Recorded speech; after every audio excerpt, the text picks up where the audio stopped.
Welcome to Davao City, one of the pinaka-diverse na lugar dito sa Pilipinas.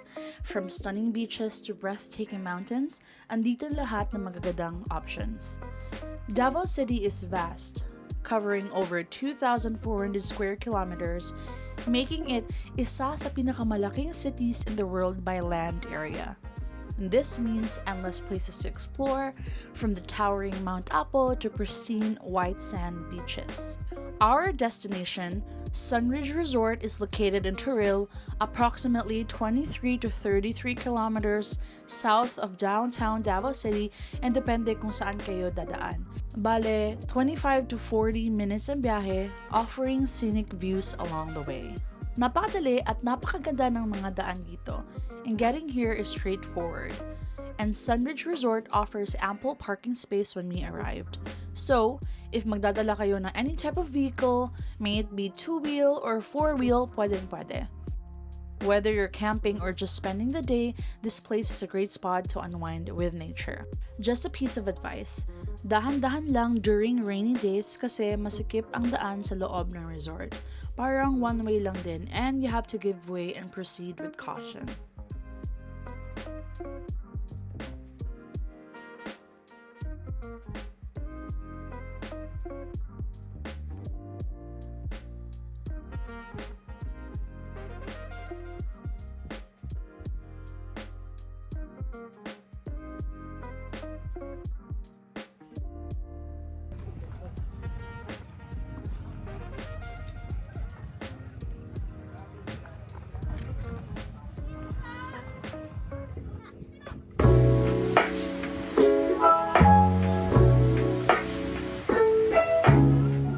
For this trip, we brought our cheap tent na medium-sized, and humiram kami ng another tent which is slightly bigger. We rented floor mats and supposedly mayroon din sleeping bags for each, kaso isa na lang naiwan. Hey guys! Hey, we're here in Sunridge Resort and already paid for everything. So we rented 2 mattings, 2 sleeping bags, and yun lang. Supposedly it's 4 mattings but they run out of everything. So medyo disorganized but hindi kasalanan ng other staff. There's just one person who booked us pero hindi siya na nag-communicate. So 6 entrance. And whenever you bring a tent, you have to pay 200 plus mattings and all. It's 2,100 for everything. I asked him if he could help us kasi wala kaming parang cover sa tent. So let's see. So this is the final one. They're so sweet. They helped me. Diba? Mabait nila. They helped me let me borrow the pegs and mga string. And look at that. We have a makeshift fly. So yan pala. It's called fly. Ooh, see? I'm not properly. Oops! I'm testing myself. Is it waterproof? My forever companion. This boy. Where are you from?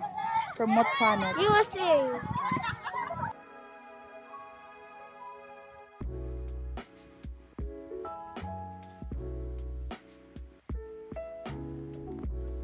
Kung mabait ka, God will really bless you with people who help you.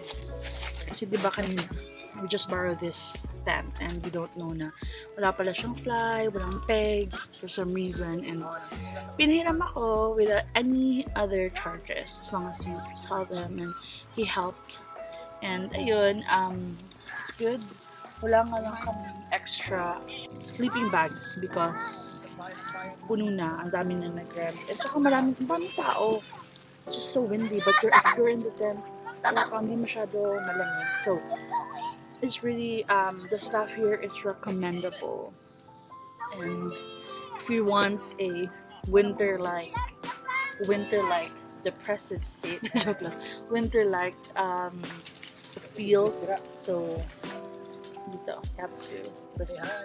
Bye! Hi! So, ayun. So, I'll show you later what we're gonna eat. We're so excited.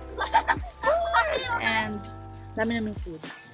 I didn't bring my DJI, so I think the DJI Osmo 3 microphone will suffice. Or hopefully, diba? Ayun, I'll show you what they're gonna do.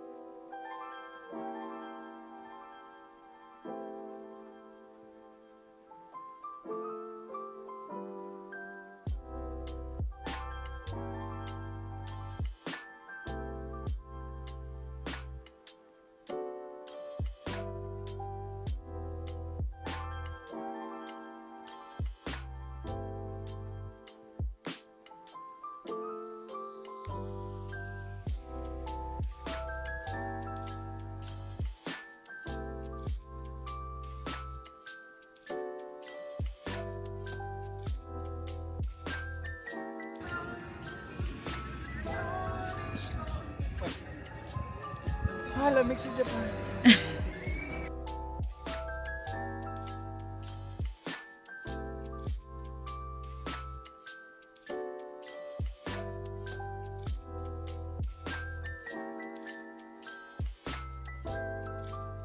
It's so cold. Grabe yung lamig. So I'm heading to the CR. Should have brought my flashlight, phone. And guess what I brought? I brought you guys a DJ.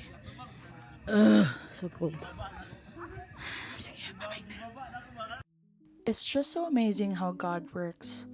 Na dinala niya kami dito sa Davao ulit to enjoy life together while close to my family. Hindi lang yan, we were able to have a community in church that help us be better role models for the kids.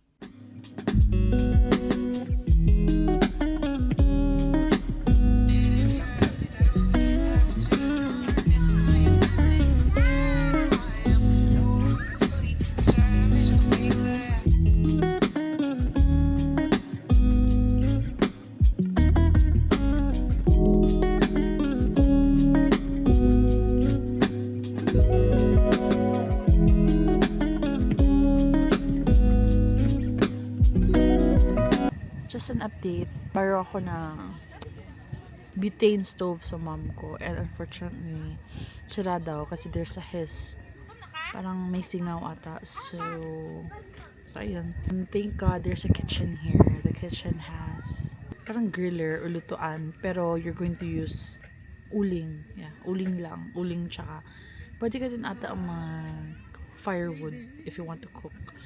And yeah, somebody's helping us, so really thankful somebody's here to help us cook. I brought marinated vegan barbecue for us. So excited. I'm already full though kasi kanina pa kain ng chips. Pero I'll show you what will be our food later.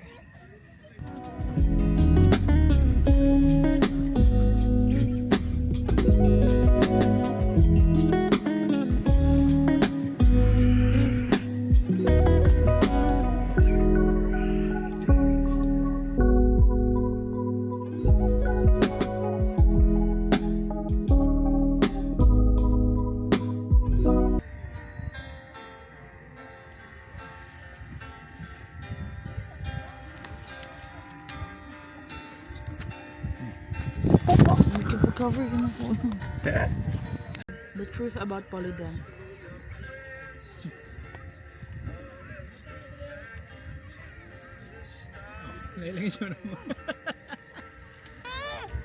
Sweet!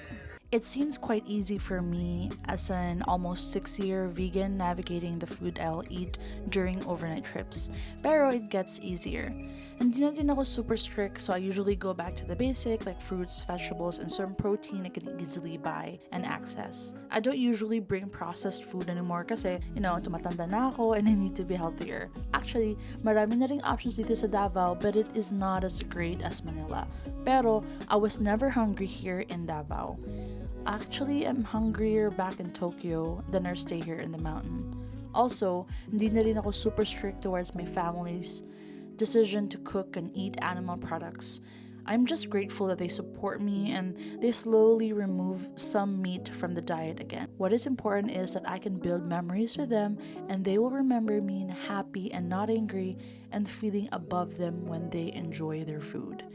There's just one time before, like years ago, that they're like walking on eggshells around me kasi I have this trigger whenever they eat animals and I'm not like that anymore. Kung ayaw nila, fine. As long as I can contribute to the, society, to the environment. But if that's their decision, I'll make sure to respect that.